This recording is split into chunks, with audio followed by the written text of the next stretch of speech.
नमस्कार।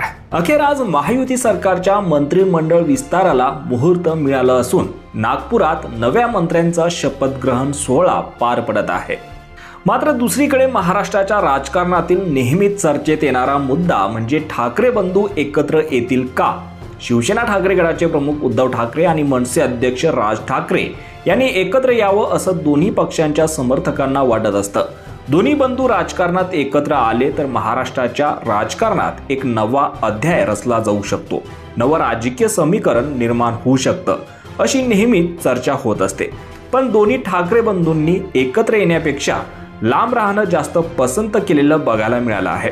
विशेष म्हणजे राज ठाकरे यांच्या बाजूने अनेकदा उद्धव ठाकरे यांच्यासोबत हातमिळवणी करण्याचे प्रयत्न करण्यात आल्याचा इतिहास आहे, पण उद्धव ठाकरे यांच्याकडून आवश्यक प्रतिसाद मिळालेला याआधी बघायला मिळालेला नाही। पण यावेळी तसं नाही। उद्धव ठाकरे यांच्या कौटुंबिक सोहळ्याला राज ठाकरे यांनी उपस्थिती लावली आहे। रश्मी ठाकरे यांचा भाचा आणि श्रीधर पाटणकर यांच्या मुलाच्या लग्न सोहळ्यात राज ठाकरे यांनी उपस्थिती लावली। या सोहळ्यात रश्मी ठाकरे यांनी राज ठाकरे यांचं जंगी स्वागत केलं आहे। श्रीधर पाटणकर हे उद्धव ठाकरे यांचे मेहुणे आहेत। विशेष म्हणजे लोकसभा आणि विधानसभा निवडणुकीत दोन्ही ठाकरे हे एकमेकांना जोरदार टीका करताना बघायला मिळाले।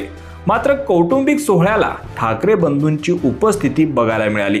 माहीममधून राज ठाकरे यांचे पुत्र अमित ठाकरे हे निवडणुकीच्या मैदानात होते, पण त्यानंतर उद्धव ठाकरेंनी तिथे उमेदवार दिला होता। यावरून मनसेकडून उद्धव ठाकरेंवर टीका करण्यात आली होती। त्यानंतर दोन्ही बाजूने टीका टिप्पणी करण्यात आली होती। त्यामुळे दोन्ही ठाकरे भावांमध्ये या वितुष्ट आल्याचं बघायला मिळालं होतं। पण या कौटुंबिक सोहळ्यात राज ठाकरे यांनी उपस्थिती लावली तर रश्मी ठाकरे यांनी स्वतः राज ठाकरे यांचं स्वागत केलं आहे।